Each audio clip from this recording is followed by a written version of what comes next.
Hello and welcome to Northeast Media Hub, the fastest growing digital media platform.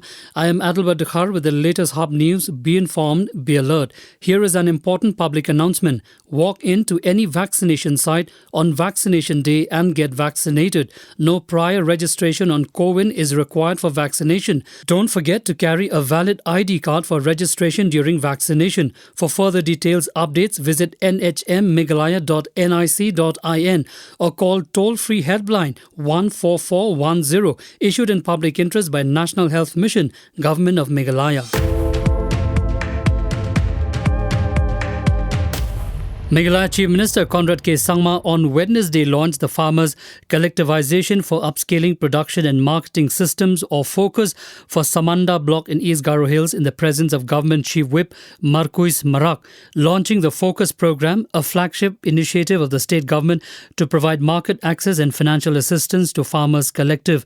Chief Minister said that farmers in the state, who comprise about 70% of the population, will receive added benefits through the FOCUS program to supplement the various welfare schemes of the government that are in line with the state's vision for the agriculture sector.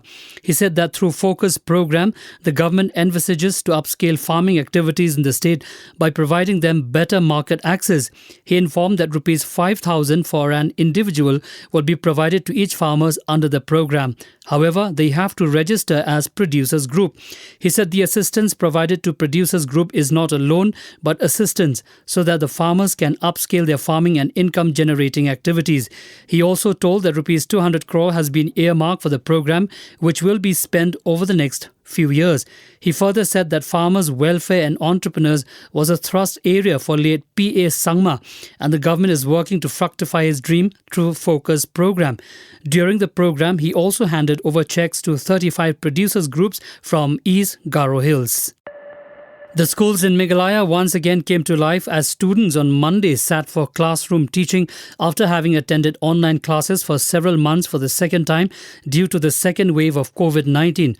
Don Bosco Square, one of the prominent spots at Lajamkra, having more schools in the city, came alive with students crossing the roads and groups of students discussing their subjects, among other things, although in lesser number than pre-COVID days. Students in the state are now used to wearing a face mask apart from their uniforms.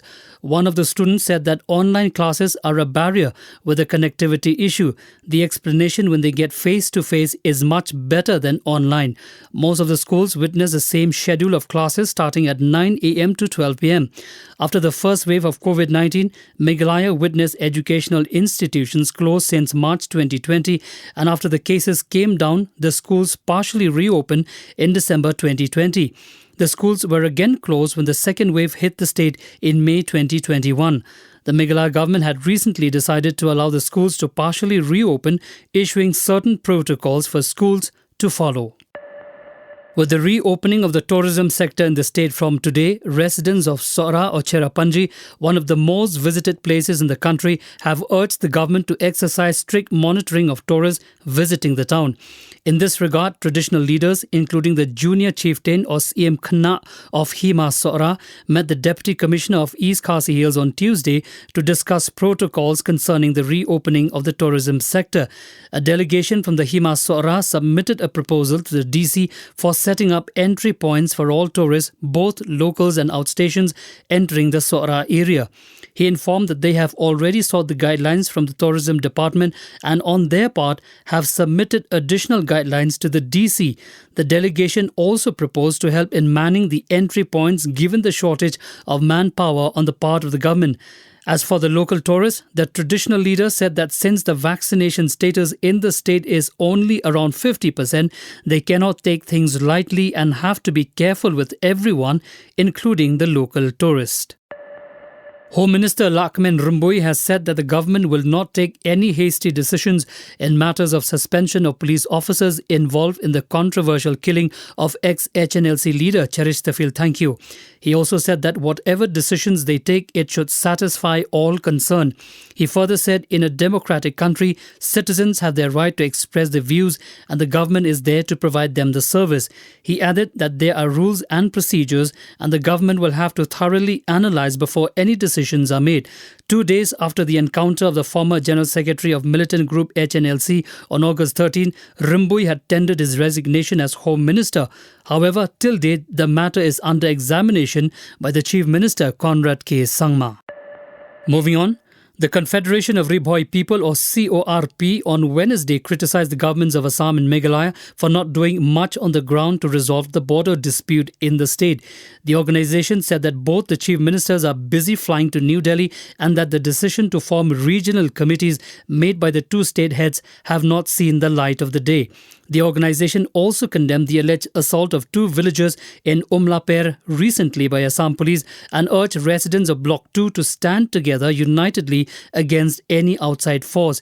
The organization also expressed their gratitude to the district administration of Ribhoi district, police and the Mauhati MDC, Charles Marngar, for the immediate intervention when the fight broke out. The organization said both the governments of Meghalaya and Assam should speed up the process of resolving the boundary differences at Umlaper, Ummat, Jatalong under Block 2 before the 50 years of statehood of Meghalaya. Assam government has on Wednesday issued fresh standard operating procedures or SOP, easing night curfews till 9 p.m. and allowed physical classes for students of higher secondary final year and above. Through a notification, the Assam Disaster Management Authority announced that the renewed SOP came into force both at rural and urban areas from 11 a.m. of September 1, 2021.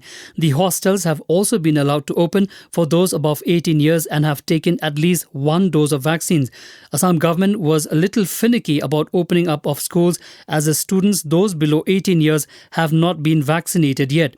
Hence, the institutes will open for those vaccinated and from higher secondary final year who are mostly of or above 18 years old.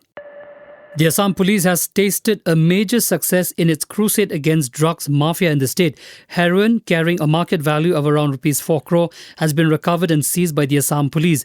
The recovery was made at Lahorijan and the Bokajan subdivision in Assam's Karbi Anglong district. The Assam police team was led by SDPO of Bokajan subdivision, John Das. The recovered heroin weighed around 650 grams. It was concealed in 50 soap cases. In recent times, the Assam police has been acting tough on the drug cartels operating in the state, making huge seizures. Most of the drugs consignment seized in Assam had been smuggled from either Manipur or Mizoram. In a shocking incident, a murder of a 13-year-old girl has been reported from Guwahati in Assam. The incident allegedly took place on Wednesday in Kharguli locality of Guwahati, Assam. The victim has been identified as Dimple Umapati. The alleged murder took place when the girl was alone at her house. Her parents were out on work while the incident took place. Reports suggest that the girl was hit by the killer on the head by the pressure cooker and a stone. Meanwhile, police have sealed the crime spot and are investigating the case. With over 85% COVID patients in Kerala isolated at home, the state needs to step up measures to curb the daily surge, Union Health Ministry sources said today. Stressing on a smart and strategic lockdown, Kerala has not been following the centre's advice while reporting the highest daily cases in the country. Officials insisted, adding that neighbouring states are feeling the impact, highlighting the importance of micro-containment zones. Government sources said Kerala needs to follow curbs, not just at the district level, and penetrate deeper to focus on affected neighbourhoods. Patients recovering at home are not following all safety rules, and this is why Kerala is not able to contain the spread of the virus, they added. Officials said the coastal state, which is a popular holiday destination, urgently needs to apply stricter measures in containment zones and restrict movement. Kerala's weekly positivity rate remains at 14 to 19% and it is bound to spill over to its neighbours, officials stress. Karnataka has already announced 7-day mandatory institutional quarantine for those arriving from Kerala. The southern state that earlier drew applause for its handling of the pandemic recorded over 30,000 fresh cases in the last 24 hours, while India's tally was 41,965. The state has been reporting more than 10,000 new cases every day for more than a month, even as other states witness a drop in daily surge. After separation from Jammu and Kashmir in 2019, the Union Territory of Ladakh has announced its state bird and animal. The Ladakh Union Territory Administration has declared black-necked crane as its state bird. On the other hand, snow leopard has been declared as a state animal by the Ladakh administration. The Ladakh Forest and Environment Department has issued a notification in this regard. Black-necked cranes or Grus nigricollis are the only alpine species of crane in the world, with an estimated population of around 13,500. The cranes arrive in Ladakh around end to March to early April, settling around the region's high-altitude lakes including Sokar, Hanle and Pangong. Meanwhile, the elusive snow leopard roams in the high valleys and across jagged mountain cliffs in Ladakh. The Ladakh region is a high-altitude cold desert where the snow leopard survives on a prey base of bharal or blue sheep, ibex and marmots. Thank you for listening to our podcast. For latest news and updates, follow us on www.hubnetwork.in. Download Hub News app in your mobile from Google Play Store and Apple App Store. For promotion and publicity, write to us at info@hubnetwork.in. Thank you. Kublai Shibon, Mithela.